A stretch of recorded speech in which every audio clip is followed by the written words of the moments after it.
IAS institute నిర్వహిస్తున్న all India scholarship exam pass అవ్వండి. 2 years ఫీజులో 50% మాత్రమే పే చేయండి. మీరు చికెన్ తింటున్నారా? అయితే కాస్త జాగ్రత్తగా ఉండండి. మీరు ఇష్టంగా తినే కోడి కూరతో మీ ఆరోగ్యం పాడవచ్చు. వారానికి ఒకరోజే, అది కూడా సండేనే కదా అని తిన్నా కూడా అనారోగ్యానికి గురి కావచ్చు. ముక్క లేనిదే ముద్ద దిగని వారంతా ఒక్కసారి ఈ వీడియో చూడండి. తర్వాత బాయిలర్ కోడిని ఎలా తినాలో తెలుసుకోండి. అసలు తినాలో వద్దో తినకూడదో కూడా నిర్ణయించుకోండి. చికెన్ అంటే ఎవరికి ఇష్టం ఉండదు? చాలామందికి ఇష్టం. చిన్నపిల్లల నుంచి ముసలి వాళ్ళ వరకు ఎక్కువగా ఇష్టపడే నాన్ వెజ్ చికెన్. కొందరు వారానికి 2-3 సార్లు తింటే మరికొందరు డైలీ తమ కంచంలో పెట్టుకొని లాగిచ్చేస్తుంటారు. వేడిగా తింటూ ఆనందపడిపోతారు. ఇది టేస్టీ అండ్ ఎంబీగా ఉండే హెల్తీ ఫుడ్ అని అందరూ భావిస్తుంటారు. నిజమే, చికెన్ మంచి హెల్తీ ఫుడ్డే, ఎక్కువగా పోషకాలు ఉండే ఆహారమే. కానీ ఆరోగ్యవంతమైన కోడి మాంసంతోనే మాత్రమే మనకు లాభం. కానీ చాలామందికి తెలియని విషయం ఏంటంటే బాయిలర్ కోడి మాంసంతో అనారోగ్య సమస్యలు వస్తున్నాయని, ఇష్టం వచ్చిన రీతిలో తింటే కొన్ని రోజుల్లో షెడ్డుకు వెళ్లాల్సిందేనని తెలుసుకోలేకపోతున్నారు. మీరు ఎలా చెబుతున్నారు? ఏంటి ఆ సమస్యలని మీకు డౌట్ రావచ్చు. ఈ విషయాన్ని నేనేమీ సొంతంగా చెప్పడం లేదు. నేషనల్ ఇన్స్టిట్యూట్ ఆఫ్ న్యూట్రిషన్ శాస్త్రవేత్తలు చేసిన పరిశోధనలో వెల్లడైన విషయాన్ని మీ ముందుకు తీసుకొస్తున్నాను. అసలు వారు చేసిన పరిశోధనలు ఏంటి? వాటిలో తేలేదేంటి? కేరళను సౌత్ జోన్గా, తెలంగాణను సెంట్రల్ జోన్గా విభజించి ఆయా రాష్ట్రాల్లోని 47 పౌల్ట్రీ ఫామ్స్లో 131 శాంపిళ్లను సేకరించారు. వాటిని పరిశీలించగా విస్తుపోయే నిజాలు బయటకొచ్చాయి. ఈ 2 రాష్ట్రాల్లో అమ్ముతున్న బాయిలర్ కోళ్లలో యాంటీబయోటిక్స్ను తట్టుకునే ప్రమాదకరమైన బ్యాక్టీరియా వృద్ధి చెందుతుందని తేలింది.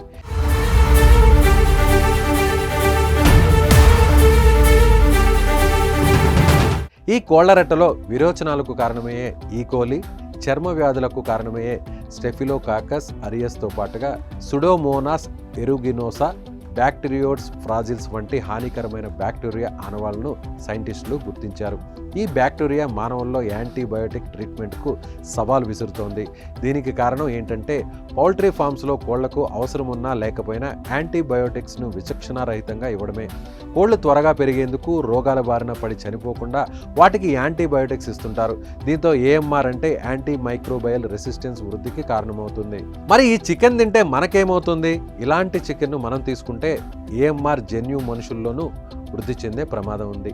జన్యువు మనుషుల్లో వృద్ధి చెందితే న్యూమోనియా, కలరా, ఫుడ్ పాయిజనింగ్ వంటి తీవ్రమైన అనారోగ్యానికి గురిచేసి ట్రీట్మెంట్ చాలా కష్టమవుతుంది.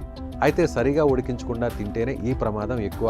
అధిక ఉష్ణోగ్రతలో ఉడికించడం ద్వారా వీటిలో 95% బ్యాక్టీరియా నాశనం అవ్వడం మాత్రం కాస్త ఊరటనిచ్చే విషయం.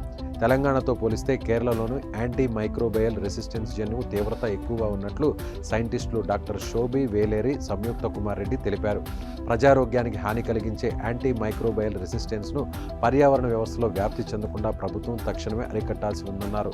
బాయిలర్ కోడి కంటే నాటుకోడి ఆరోగ్యానికి తగిన పోషకాలను అందిస్తుందని నిపుణులు చెబుతున్నమాట.